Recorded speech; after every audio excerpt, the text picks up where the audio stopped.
I don't think many would argue with the fact that these are extraordinary times. Whilst I believe most would agree that the UK stands apart from the likes of France, the likes of many Western European countries in terms of its embracing of diversity, of its welcoming of foreigners and the such. But what we're seeing is something which, in my lifetime at least, I haven't really seen. I was a kid when, the Cable Street battles or the Brick Lane happened. I was these things I heard about when I grew up. So to hear the kind of rhetoric that's emanating from the likes of the EDL and far-right extremist elements within society, and then to see that reflected in the elections and resulting in now MPs sitting in Parliament that represent that kind of rhetoric is something which is extraordinary, I would say.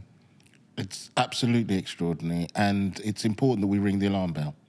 You see, in the history of this country, there has never been an MP elected from the far right, bar Mosley. You'd have to go back to the Second World War for that to happen. And we've got 5. And on top of that, we have a street movement by Tommy Robinson. And what you said before is important. You see, we dismantled the English Defence League, right? Over 10 years, but we dismantled them. And it was a success for the black communities, the Muslim communities. We came together and said, you're not marching on our communities. We shouldn't forget the murder of Mohammed Salim. We should not forget the murder of what happened in places like Rochdale, where a man who was actually in a mixed relationship was stamped to death by 2 EDL members. We shouldn't forget that it was an EDL member that tried to drive into Finsbury Park Mosque and kill people, and did kill people, murdered people. We shouldn't forget that we went through these things, but we were able to break them as an organisation, so they were fragmented. But what we've witnessed now is unprecedented. You'd have to go back to 1919, where you'd have what I call genuine race riots. We were very, very close to people being simply lynched on the streets of Britain. And it would have been a different experience if we hadn't have stopped it. And we really, I'm glad that our communities are confident. When you say we, who are you talking about? I'm talking about the majority anti-racist, anti-fascist community that exists in Britain. These are the people that make the difference, right? We were told that... And this goes as back as 1919, over 100 years ago. Yeah. We have to say that over this period, there have been attempts to build up far-right groups to simply make it acceptable for people to be killed or murdered, or political organisations to represent them. So you've had the British Union of Fascists, you've had the National Front, you've had the British National Party, you've had the Football Lads Alliance, you've had the EDL. Each one of these manifestations are just as murderous, and sometimes they choose different targets. In the 1930s, they chose the majority Jewish people to attack. Today, the majority of racism is directed to Muslims and to refugees, Islamophobia being central to it. And also, it's a racism that's not challenged. It's very important that we have to understand that people say racist things about Muslims, and it's not challenged by the mainstream. And this background poison has been going on, particularly for the last 20 years. And in some senses, it explains the violence and the vitriol that came out of the riots. In other words, all your anger, all your frustrations, all your discontents can be focused on a small group of people who they say are alien, are different, and are trying to take over British society. Why is it that from time to time we find these sort of waves of racist tendencies and the such? I mean, what happens? Is it merely socioeconomic factors? Is it growing numbers of minorities? Is it what exactly? To be honest, it's not the growing numbers of minorities, because actually, relatively, there's only I mean, I know that because we hear all the time, there's non-stop discussion about immigration, right? There's only 5 to 7% of the population that you could describe as coming from, and actually some of those are generational. We've been here for generations, coming from what they would describe as, they would describe them as English or something like that. And so there's a combination. There's a real problem and a false problem. So the real problem is there is a housing shortage, which was caused by Margaret Thatcher sold off all the houses and she didn't build any new ones. So there's a queue. The NHS is run down and there is destitution inside the NHS. By the way, rescued by migrants, by the love. But if you want to meet a migrant, you go to hospital. You'll find them there saving your mother's life, right? So that's the thing. But the explanation goes, Nigel Farage is allowed to come on TV and say that Muslims don't speak English. He's allowed to come on TV and say that being multilingual, I'm worried that people are multilingual, that they can speak more than one language. And nobody would turn around and say, that's a very bizarre statement to make, right? Most people are multilingual. People will say, well done you, You can handle, you're culturally educated. And what's happened is that there's a level of demonization which is normalized. I mean, on some of the marches of Tommy Robinson, you saw 8 to 9-year-old Charles, forgive me for the language that using expletives about Allah. All right, you give peace upon his name. I mean, but you saw that, right? And with their parents taking them to side. In other words, normalizing a level of racism. If you said this about any other group, if you said this about black people, if you said this about Jewish people, you would be arrested on the spot, right? You would not be allowed to carry on. And what's happened is that's normalized. And unless it's challenged, it's not, these people are told, and then literally in the way, if you're, you can target and blame these people for your discontent. And Britain is a very discontented country. Not, the Europe is a discontented country, but Britain is discontented. We're part of that discontent. And part of that anger has been directed, as in the 30s, towards particularly Muslim community, but to anybody else who they say is avid. When you talk about, the kind of racism that currently is directed towards Muslims, in the past towards Jews or Irish or blacks or the such, that it goes unchallenged.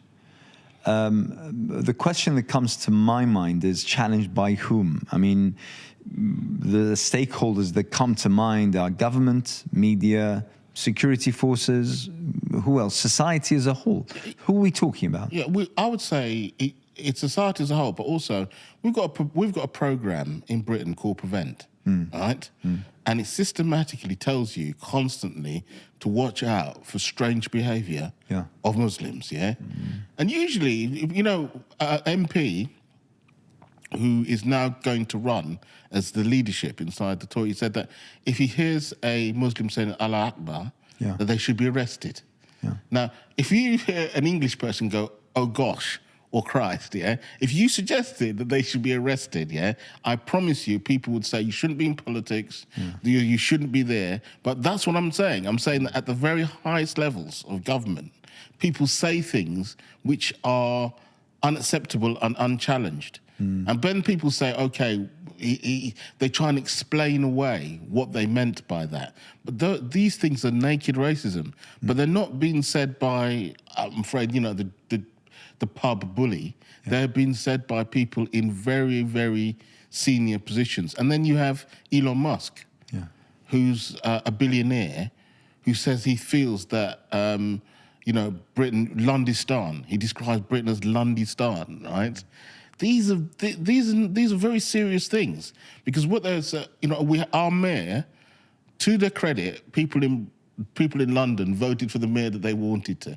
By the way, the majority of people who voted for Sadiq Khan were white, English people, But that doesn't matter to the people. All that matters to them is Sadiq Khan is Muslim. And therefore, the vitriol directed against him by the President of the United States and by people like Elon Musk is unprecedented. It must be very strange to pick out a mayor of a city and say there's something fundamentally wrong with this, and what's going wrong in Britain.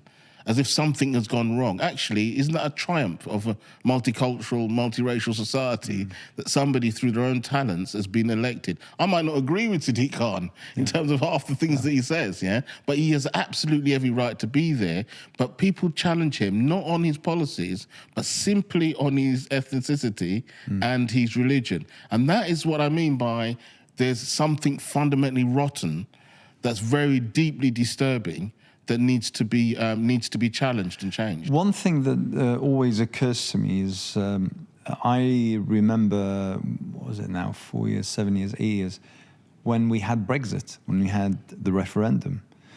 I remember hearing things and the tone of things being said that I never expected to be aired so flagrantly, so without any kind of consideration for what we would call, red lines. You don't cross a line, you don't go into offense, you do not address the other as less or as unworthy or the such. And what we heard during that referendum, and particularly by the likes of Nigel Farage and the Leave campaign specifically, was in my mind flagrant racism. It was xenophobia of the extreme sort.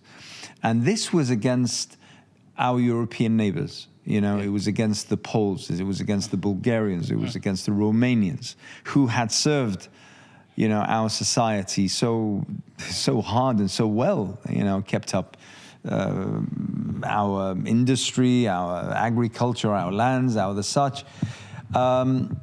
So do you think that it was that particular campaign, regardless of the outcome, but do you think that that was a stepping stone for racism to be emboldened, for racist attitudes, for racist policies, for racist statements to find a platform from which to project? I think that the far right used Brexit in a much more way, in a way that was that I'd say the left or the mainstream had no idea how to challenge Brexit in that way. And I would say that they normalised. I mean, you had wall-to-wall Nigel Farage, didn't you? Every moment of the television, you switched on the TV, if there was a discussion around Brexit, Nigel was there. And actually, if you think about it, this is a man that's got no qualifications in government, no qualifications in managing anything, and blatantly lied as well. I mean, we're still waiting for £350 million a week to come flooding into the NHS. So people were told lies, but also, who can forget those big posters they put up of thousands of people flooding into the country? Who, by the way, when they said they were complaining about Romanians and Bulgarians, look at the picture. The picture doesn't show Romanians or Bulgarians. It shows black and Muslim people flooding into the country. So we should not be under any kind of, the actual debate meant that high discussing society discussed it, took seriously, and also they introduced new theories. The replacement theory was used in there, that there's a globalist attempt to replace good old solid folk with other people to control and direct things, which under, one of the things that happened under Brexit and also, the COVID was the rise of conspiracy theories coupled with the far right, which became normal part of dinner party discussions, which enabled more and more Islamophobia, enabling even more racism to take place, because there were ludicrous claims of how people were trying to be controlled. Do you mean Christmas is going to be cancelled? Yeah. Do you mean I remember just saying it shouldn't even be a news item, right? Because 98% of people are going to carry on regardless of what was being said. But nevertheless, it was discussed at the very highest levels, and we must make sure that this doesn't happen. When nobody said that at all, well, we would know this in the great anti-war demonstrations. People said that they were going to the cenotaph, but people were going somewhere else, But they still insisted on pretending there was a discussion around the cenotaph when there wasn't actually, there was no discussion around the cenotaph. So the recent riots in Southport that were kicked off because of a lie that the perpetrator of that heinous crime against children was a Muslim immigrant. Yeah. And he was neither. No, yeah. So that's one of the things that's happened is there's an attempt to use lies and divisions to say about people. But the problem is that there's also news programs, GB News, Talk TV, that say there's an element of truth. If so many people are angry, there must be... There's no smoke without fire. Or, to be honest, the recent German elections, right? UKIP, Farage says we welcome that, from somebody who says I'm using Nazi slogans as my main slogan, but at the same time says I'm so patriotic that we ought to learn everything about it. And so you see these contradictions, because these people are not patriotic in the way that they're actual far-right people. They actually have an ideology that is about uprooting all forms of democracy, but they see the way to break into society is to misdiagnose the crisis and point and blame the other and do it systematically. And they have other people that support them, popularists. Do you see? I mean, and once again, I'm going back to what you mentioned regarding the various faces of racism over the past century, and how the common folk with common decency and the such managed to break them up. Yeah. So what you're saying is that Tommy Robinson is not Nick Griffin, let's just say. Yeah. Is that what you're saying? Not in terms of the values they carry, but in terms of the means, and in terms of the tools, in terms of the ways that they are trying to achieve their objectives. I would say that what we have to understand is, because of the success of the 70s and the 80s of dismantling open arts organisations. So to give you an example, Marine Le Pen's father attended a demonstration in London, which was called by the National Front. Yes. The National Front took its name from Britain, by the way. They were the same organisation. They shared the same values. We smashed the National Front here, and he came here and he saw how we labelled them as Nazis, and then he said we have to cover up us being Nazis. So somebody like Tommy Robinson joined the British National Party. The British National Party was dismantled, so he decided to build a street army. So the fascists have a street army, and they also have an electoral wing. And they use each bit depending upon what gives them advantage. At certain points, they join together into one phalanx. So in Germany, you saw Pegida first, didn't you? And then you saw a Eurosceptic party. But now they're fused into the AfD, and then they become a fist in society to attack, to mobilise, and actually then uproot all democracy. And ultimately, I mean, I know this sounds dramatic, murder every Muslim in Germany, murder every Muslim in Europe. And we have to make sure that doesn't happen. But to underestimate what they're trying to do is a mistake. The first thing they do is drag the country to the right over racism. The second thing they do is increase the amount of attacks on people, and then make these things normalised. So just to put it into context, in France, the Front National was never confronted and became the National Assembly and ended up winning where it is, coming first in the election. In Britain, we broke up the National Front, so they neither control the street or electorally. It didn't mean that they weren't a danger. It's not because people say we play cricket and we drink tea.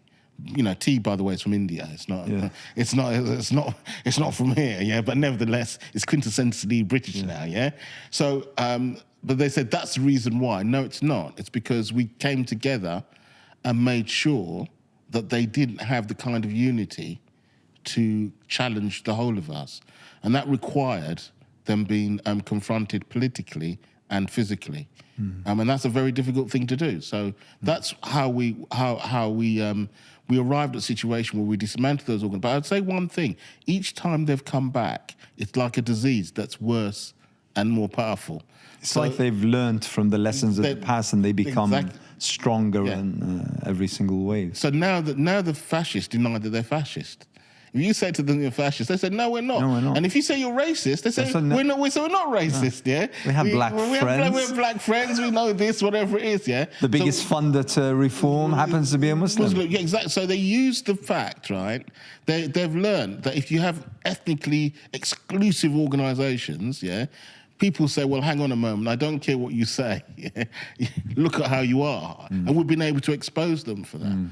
Now, so what they're doing now is slowly creeping up on you. Wolves, as Hitler said, if you're going to creep up on people, be a wolf in sheep's clothing, right? And they're creeping up on us. And to a certain extent, I think we're in the most dangerous situation we've been in since the 1930s. But you see, the thing is, I mean, you say these things, and they sound absolutely sensible because this is what we see. Yeah. This is what we hear. Is it beyond political parties to see things from that perspective?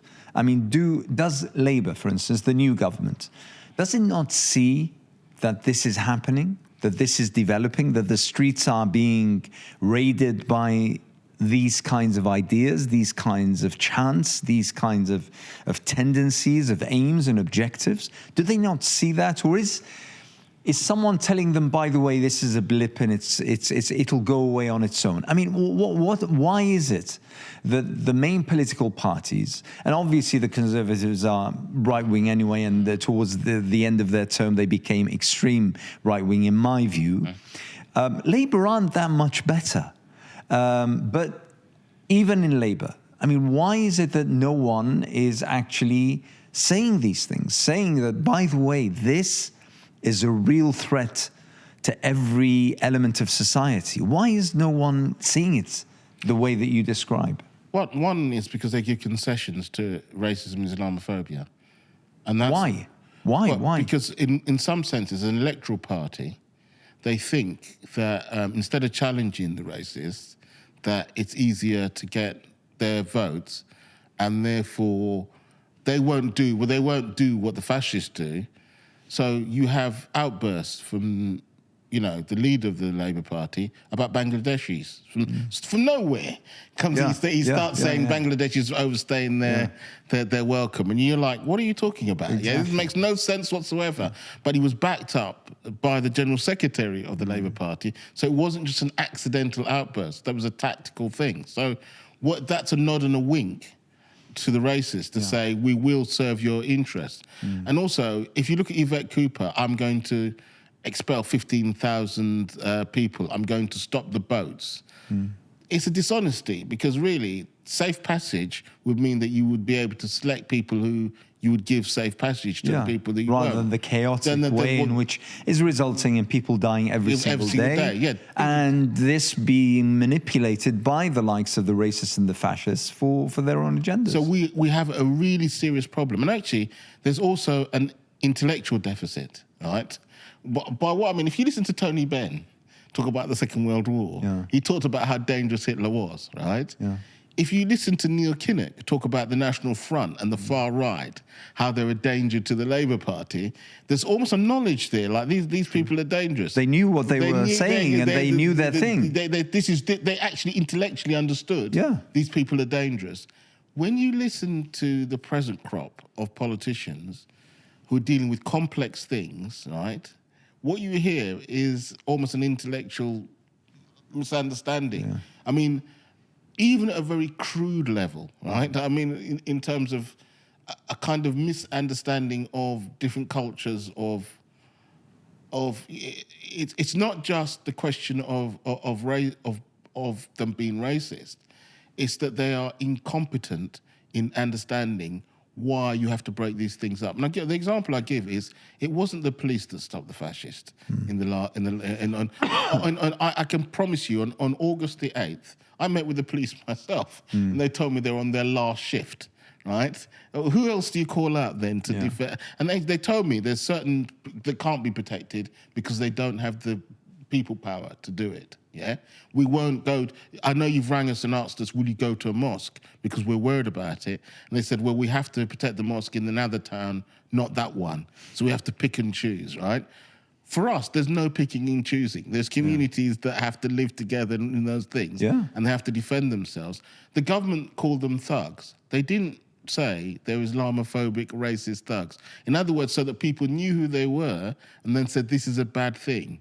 They didn't do it. They said, in the end, they said they're right-wing thugs and people giving Nazi salutes.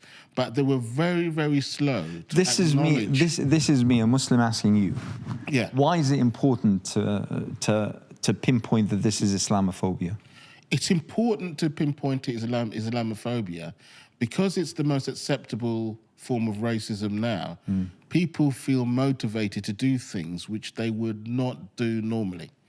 So they're told it's a threat. Their leaders tell them it's a threat. Their media tells them it's a threat.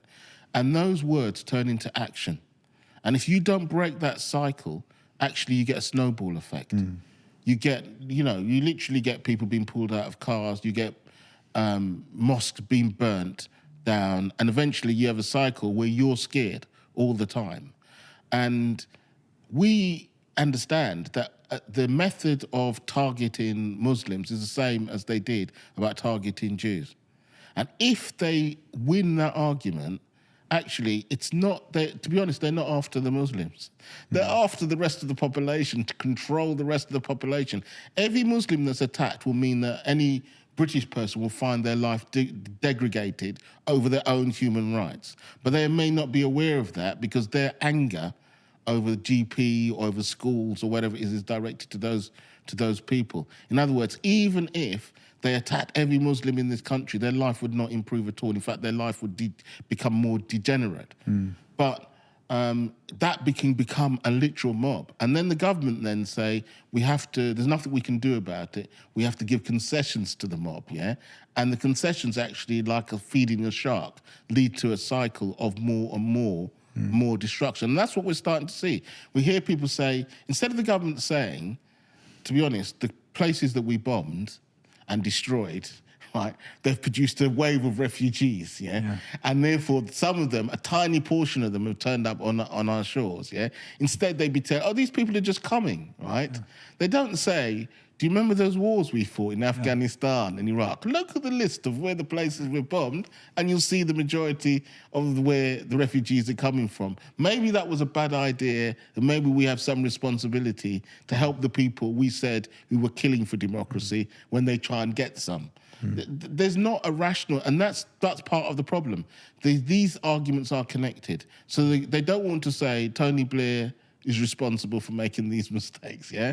They don't want to say that the victims are victims. They're not responsible for your problems, yeah? We're responsible for your problems. They don't want to say that. They'd much rather let that go ahead. And it's a real level of cowardness to do that. But we don't have the caliber of people to do that. But given that being said, one of the things I noticed in the election is very polarized, was a large amount of people voted for people that said, this is wrong.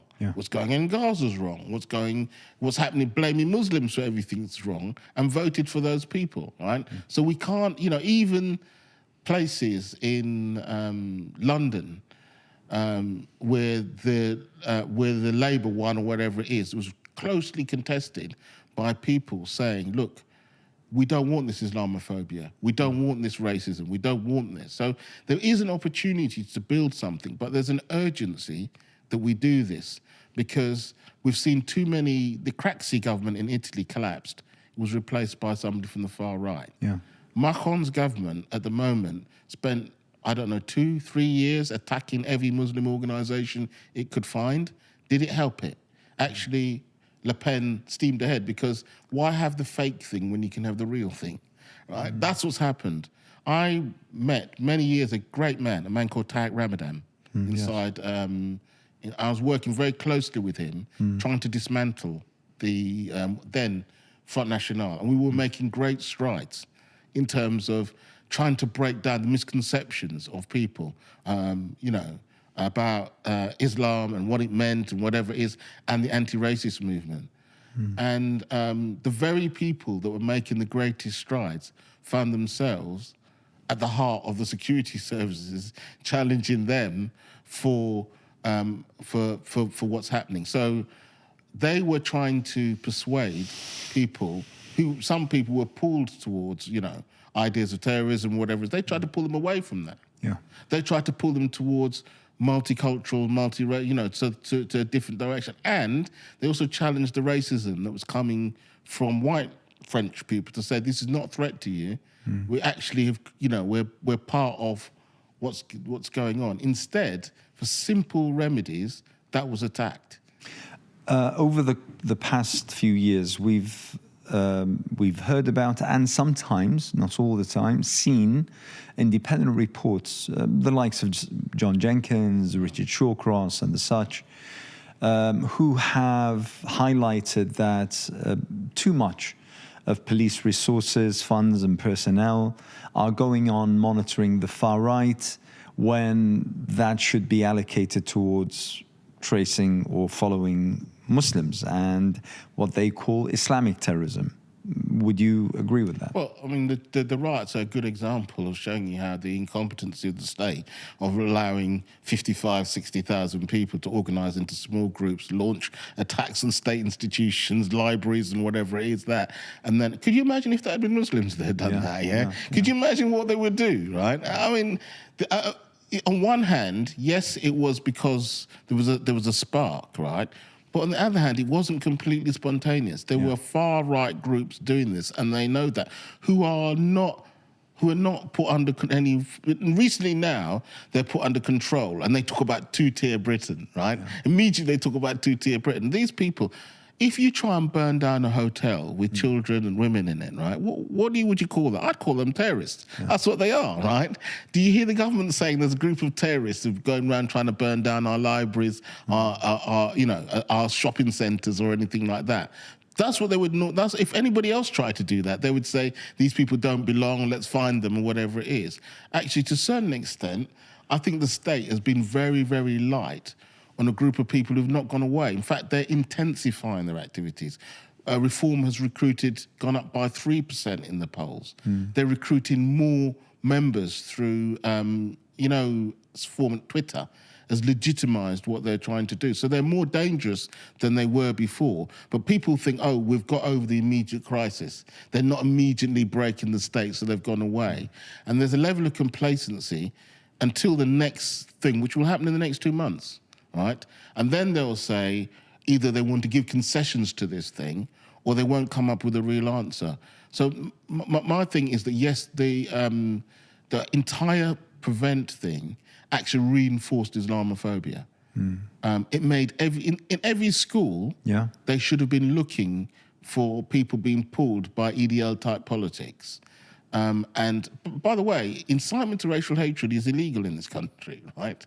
But it was only recently in the riots that they suddenly realised that's what was taking place, because far too many parts of our society are riddled with racism, that many people said, I only put something on Facebook. And you say, yeah, but it's illegal what you put on Facebook. Muslims and black people are quite used to this, We're here every day. I hear people wished off from, they've said something and they said, it means this, And you've looked at it and said, I know one of my friends said he was involved in a personal jihad, right? Now, anybody with a basic knowledge, really basic knowledge, knows it's a struggle. They're talking about a struggle, right? He used a word that was Arabic, So suddenly it's not about the struggle, it's about something else, And he finds himself in front of he loses his position, he's investigated, he loses his job, he can't get bail, and then they turned around and said, oh, if only you'd put down there you were having a personal crisis, then we would have understood that, They don't think to themselves, actually, it's their entire mindset. It is the way they're looking at the world that is creating these problems. There can be little doubt that the issue of immigration is something that confronts virtually every country in the world. I mean, wherever you look, whether it be Canada, whether it be America, whether it be Australia, and whether it be European countries, the issue of immigration is something that needs to be looked at.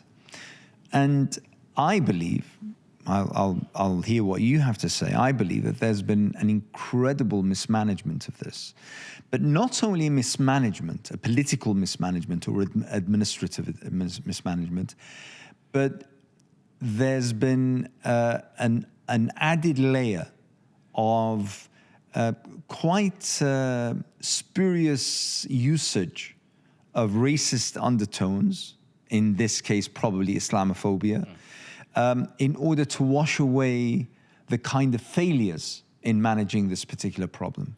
So all of a sudden, rather than explain why it is, just like you put it, I mean, wars that we fight around the world, they will inevitably result in waves of immigrants whose homes we have burnt and bombed and relatives we have killed are now seeking, safe pastures. The question that comes to mind is, I mean, in light of over the past few years, we've been hearing Prime Minister after Prime Minister talk about the Rwanda deportation project. And in fact, I thought that went away, but then all of a sudden, one of the candidates for the leadership of the Tory party all of a sudden said, oh, right, I'm going to bring back Rwanda. So that doesn't seem to be entirely off the table. Why is it, or what is it, that your organization, Stand Up to Racism, can offer as advice to authorities, to local authorities, as well as to government, as to how to properly manage something which is now in the very innate nature of humanity. The fact that human beings move from one country to another is a sign of progress. Human mobility, that's what we studied in social sciences when we were young. This is what we studied, that the more mobile human beings are, that the more travel that they can have, the more progression, the economy runs better. And what can you offer right now, this new government, should it come asking, stand up to racism? What should we do? What would you... One of the things we're doing is we're working together with the trade unions, the school unions, to say that, look, we have to present the truth about immigration. Two things we have to say. Firstly, they need immigration, right? The population of Britain is... They keep talking about their pensioners and whatever it is, yeah? There's no National Health Service without the service of the migrant that's come into that. That's the reason why when you go to a hospital, it's still open, right? So the truth is, people have to be told the truth. If you want your hospital or your GP to carry on, then you have to accept that people have moved from one place to the other to look after you. And actually, you should be grateful. And the second thing is the demonization of migrants hides the failure of the government itself, in one sense. They say it's not true there's not enough houses that could be built. There's houses that are unaffordable to people, right? So they won't confront the real reasons. They won't say that we want to build more houses, we need our hospitals solved. So people don't really understand that.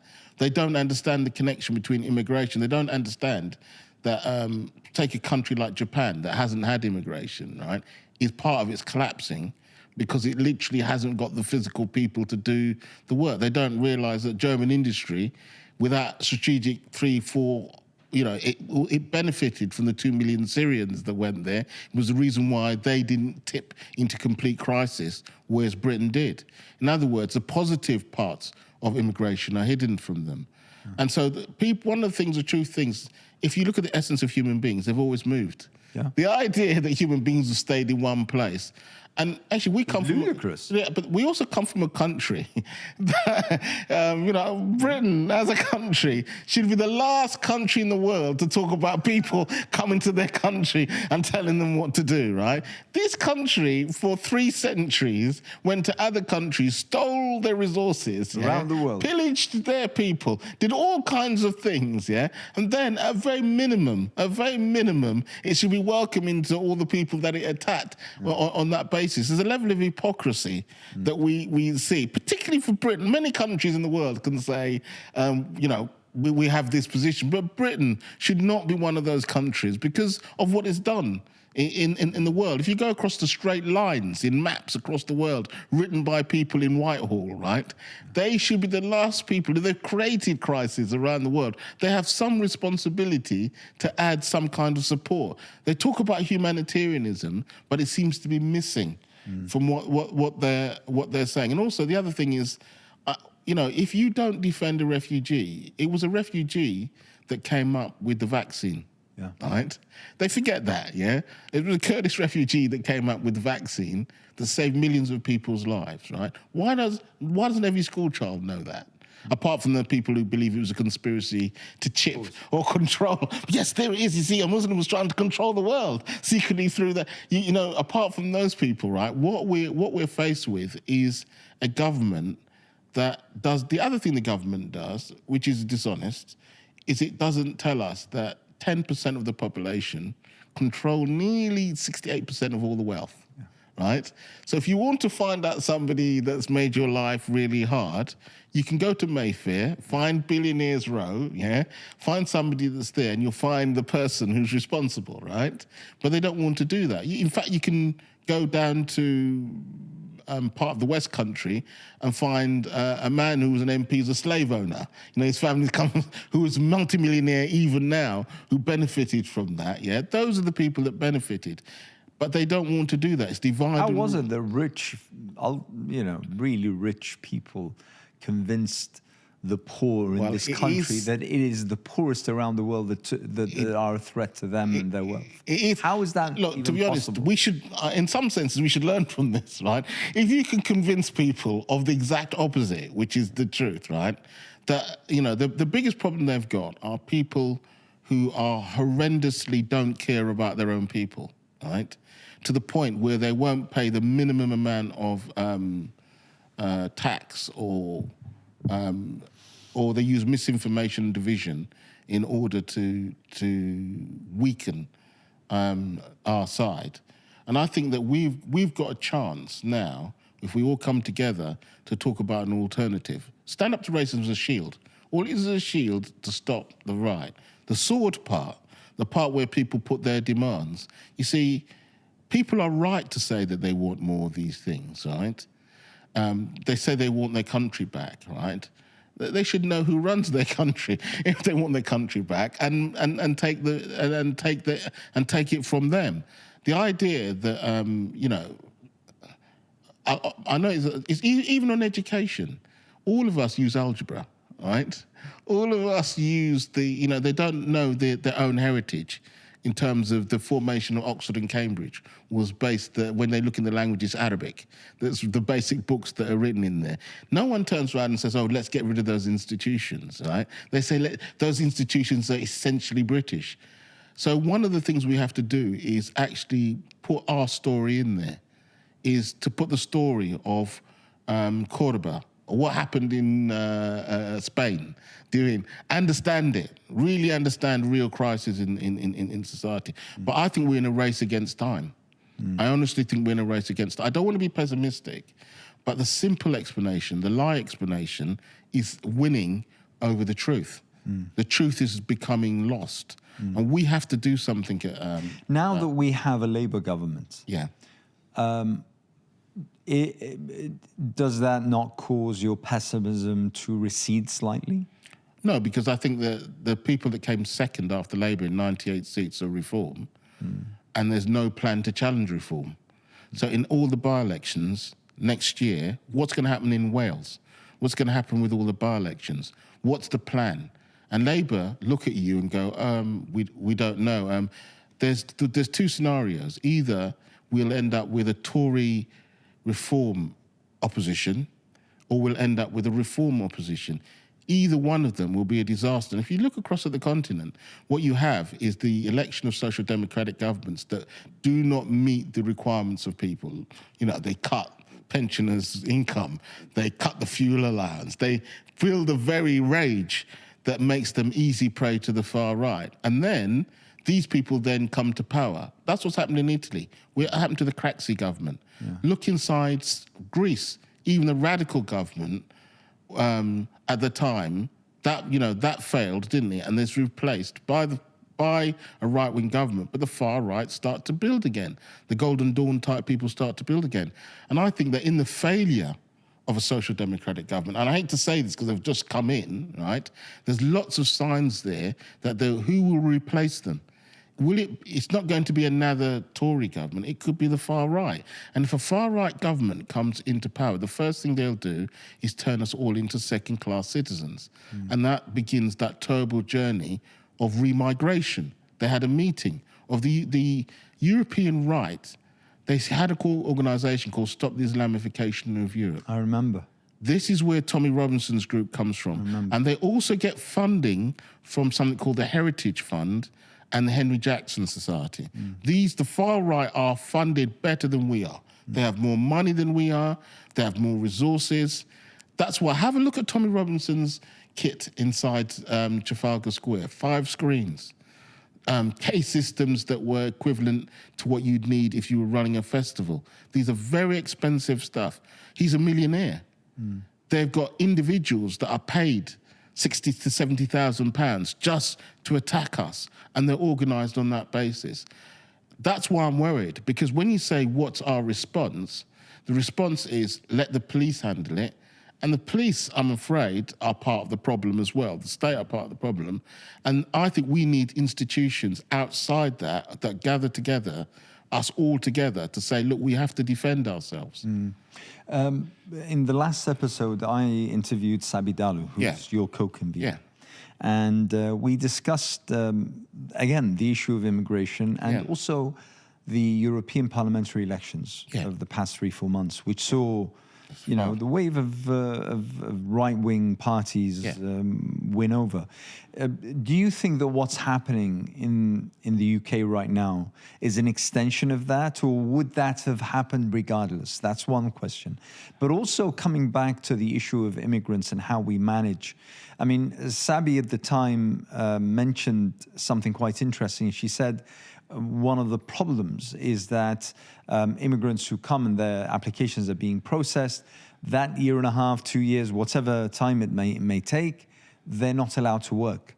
And therefore, they appear as though they are enjoying basking in the glorious British weather, doing absolutely nothing, and that perpetuates that image that for some reason immigrants are being treated far more favorably than the local population. I mean, that's, you know, Sabi's right to do. The one point that's important, look at the migrants we have who get here, or even the people they call illegal, they tend to be highly skilled. It's not true that to get through, to survive the journey, to get here, whatever it is, they're highly educated, highly skilled people. And they, to be honest, it's to our benefit that you could, you know, those people should be allowed to work. But also, the other thing that happens would be the fear of somebody. If you listen to them, they say, we don't know who these people are. They could be, you know, and immediately it's all the negative things, They could be ISIS. They could be this. So imagine they knew the person. No, that's Abdul down the road, or I know him, wherever it is, and his wife, wherever. Imagine they just knew them, Half the conspiracy stuff would disappear. So there's an attempt to other these people and separate them. And before, refugees used to be integrated into the community, right? There's an attempt to isolate them. There's an attempt to isolate even migrants. Look at the Filipino nurses that were attacked during the demonstrations. No, sorry, God, I'm even doing it. These were not demonstrations. These were pogroms. These were race. They were attacked on their way to NHS hospital, right? This is the problem. People didn't say, "Oh, I'm really grateful for you to be in here." They attacked them. So this is a really serious problem. But more importantly, if we all came together, as we did on those demonstrations, they didn't happen by themselves. We had to organise them. We had to organise. I was told by the police that if I organised these demonstrations, I'd be arrested. And I thought to myself, well, I'm not worried about being arrested. I'm worried about a right-wing mob going to my local area, attacking my brothers and sisters and whatever it is. It's better if we come together. And we said, look, we're coming together peacefully. We're not offering any kind, all we're simply saying is, here we are. Here we are in large numbers. Look at us. Look at our diversity. Look at who we are. And this is the community. Multicultural hasn't failed, it works. What's failed is successive governments. You've failed. Don't put that failure on us. And we need to have a voice all the time to try and make this, we have to have such a campaign that we don't have a Marine Le Pen come in and be the government. Imagine Nigel Farage as the Prime Minister. Yeah. Right? Imagine Tommy Robinson, he recruits auxiliaries as, to the police to help him cope with knife crime and Muslims on the street. Imagine what society... People say, oh, that's far-fetched. It's 2 elections away, right? And what we have to do is to say... No, and where we are today, I mean, only a few years ago, we were told it was far-fetched. It was far-fetched. We were. If you told people before that there would be near race riots in this country in which people would be dragged out of their cars, roadblocks would be set up, and if you're black, white, you can go through. If you're not, you can't. People would say that's impossible. You know, it's a dystopic kind of story you're reading or something like that. That happened here in this country. And what we have to do is, that's a warning to us. You know, when you get a warning, you have to say, it's what you do with, you know, if your doctor says, look, you're not very well, you've got this, it's a warning. If you wait until you have the heart attack, it could be, that's fatal, right? What you have to do with the warning is take the warning, not panic, but say, look, we need to do something to dissipate these forces, but it has to be done urgently, and it has to be done competently, and we have the ability to do that. We have done it before. After all, we did destroy the National Front, the British National Party.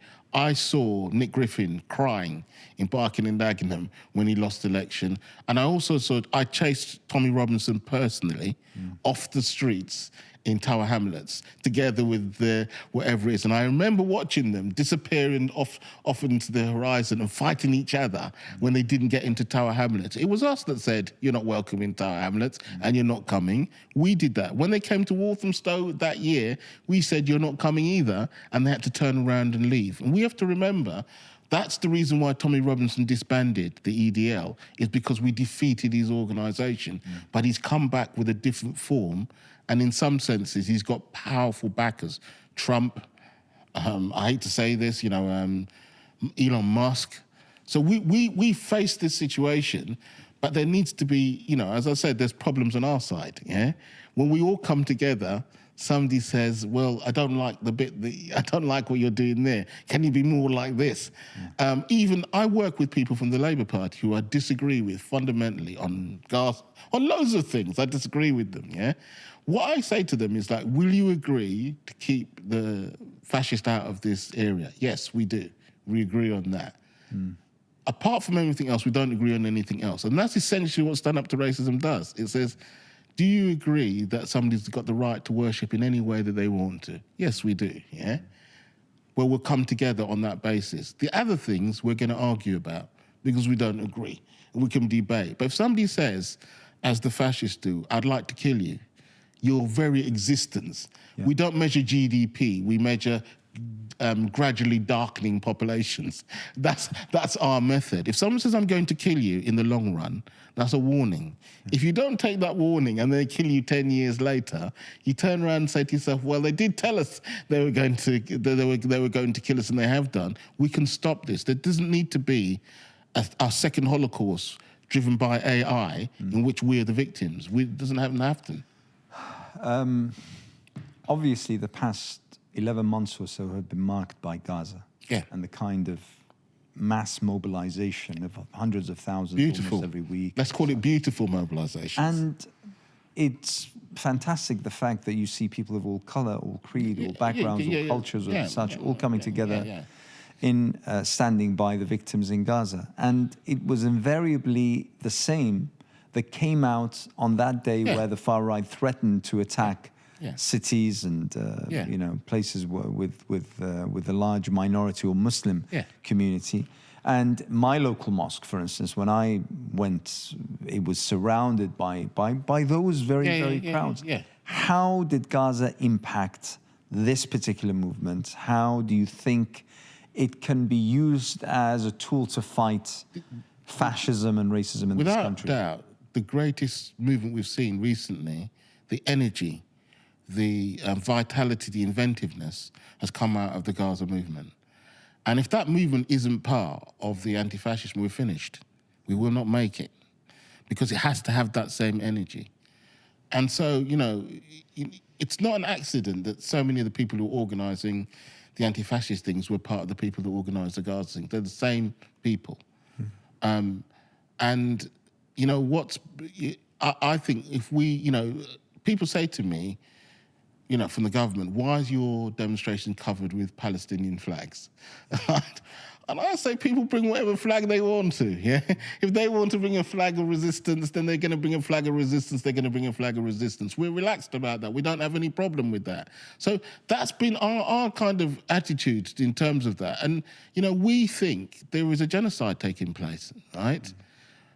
What's difficult for Stand Up to Racism is that it is a very singular organisation. It is a tool to smash fascists, racists, and Islamophobes. It is not a tool really to you know, I'll give you an example. In Haringey, there was a disagreement between the Kurdish group and the Turkish group. Both Muslims, actually, by the way, right? The disagreement was the Kurdish group wants Kurdistan, and they don't agree, yeah? And they really don't agree. We tried a lot, they're not going to agree, right? What we agreed on was that if the EDL come to Haringey or the NEF, we're going to stop them, right? So what we've said in our organisation is that when disagreements come up about international issues, yeah, our starting point is defending the right to have the debates without being threatened, the right for a sister to walk down the street without a hijab being torn off. It doesn't mean that we're indifferent to those things, yeah? It doesn't mean we don't recognise, you know, sometimes I actually think there has been slaughter of Kurds by what's taken place. But I'm not going to, that's not a ticket of entry to the anti-fascist movement. So somebody says, you're the Erdogan, the people, look, there's a man there from Erdogan's group, and do you know what they've done to, I said, look, we're going to march against the fascists, yeah? So I'm trying to explain why we have this position that looks like we're indifferent, yeah? We're not indifferent at all. We recognise that. We recognise the, you know, the differences in the movement. There's organisations like, you know, we invite Ben Jamal to come and speak on our demonstrations, but we know we're not the Palestinian Solidarity Campaign. Do you understand? We say we're not. Why do we say we're not? Because we say to white English people, right, they say, look, this is my flag and I'm going to take it on the demonstration, the Union Jack. Personally, I think it's a butcher's apron, yeah? That's what I think it is, yeah? I'm not going to take the flag off of them. People say to me, why don't you take the flag off of them? Because the far right are carrying the same flag. I said, look, there's a lot of pressure on us. People say to us, why don't you do this, yeah? I say, could you imagine what would happen, yeah, in Great Yarmouth, where we're a tiny minority, yeah? They all turn out with their flags against, which they do, yeah? And they said they don't want the fascists. I don't go and say, take down your Union Jack because you realise what they did in the murder. I don't do that, right? And what people have to understand is that our movement's sophisticated. We understand if we get the majority of people on our side, we win. If we split into small groups, we lose. How do I know that? Do you know where the biggest Muslim population in Europe is in? It's in France. Do you know the biggest Jewish population is in? Yeah. It's in France. Do you know where the biggest black African, what is from, you know what it is? It's in France. On raw numbers, yeah, technically, somebody should say the one country, and has been taken over by Nazis, was invaded by the Nazis, was occupied, yeah? If somebody said to you, it's possible for a Nazi to be elected in France, you should say, look, this is just, don't be ridiculous, yeah? But that is what's happening. Yeah. So what we understand is our enemy is using our divisions, and some of us are using our divisions and false accusations, right? So often I'm accused of being an anti-Semite, yeah? Right? That's what they say, you're an anti-Semite because you've got all these things. And then some people then say, oh, you're soft on the Zionism because I saw somebody there who's a Labour Party person who's part of the genocide who's speaking at your demonstration against the far right. Why do you let them speak when they've done all these other things, right? So what we say is, look, we point our guns in a certain way, yeah? It doesn't mean we agree with all the things that are going wrong, yeah? We do. Most of us do. I mean, 2 of our members, unfortunately, have been arrested by the police and charged with terrorism, right? It's not, but we still don't say, we say the ticket of entry into anti-fascism, into defending mosque or, opposing that, the ticket of entry is that you're prepared to stand outside a mosque. You don't care what's going, you don't ask, God, what particularly is this mosque? That you don't ask any questions, yeah? You stand outside that mosque, and if people try and burn it down, you stop them. And if somebody tries to kill somebody outside a hotel simply because they're a Muslim or a refugee, you stand outside that hotel, and if you risk your life doing it, you do risk your life doing it, right? You stand out there and fight. We ask for no questions. But it doesn't mean when we're on the demonstration, we're not going to be debating about the question about what's happening in the rest of the world. But if we don't have the numbers, if there's more of them than us, if they win and we don't win, then that's where we face trouble. So the first thing is win the battle and then have the discussion about how we get the rest of the thing. Don't lose the battle and say, but at least we're principally lost we lost the battle. Do you know the Prophet, peace be upon him, there was a march from Mecca to Medina, right? Do you know the first thing he did? He didn't build an army. You know what he built? A trench. He built a trench outside Medina. And you should study it. People should study it, right? Why did he build a trench? Because before he did the offensive, he had to have the defensive, yeah? So if you don't build a trench and you say, I'm worried about the offensive, I'm worried about the freedom of that. No, build a trench so that you can carry on the discussion. And when inside Medina, do you know who was in Medina? Jews, Muslims, people from all faiths were allowed to stay there safely, right? So we should learn from our own history that we need to build a trench first. Does that mean inside Medina there wasn't discussions about what to do? Of course there was, right? But the first thing that happened was there was a trench. For us, stand up to racism is simply a trench. If we don't have that trench and we just get attacked and there's no means of defending ourselves, right? What are we going to do? And if people say, I'm putting my hands in the Labour government, they'll call the police, dial 999. That will stop it from happening. I'm sorry, I don't believe it. There are too many sisters that have been attacked on the streets and have not had justice given to them. There is a 2-tier system in this country. And unfortunately, for Black and Muslim people, those forces don't come. But I do tell you there's another superpower. The superpower is our movements joined together that can mean that everybody can live in freedom and dignity if we do that. We have to do this. We have to build a stand-up to racism, and we have to have the chance that every child can turn around and say, I can be who I want to be, wherever I want to be.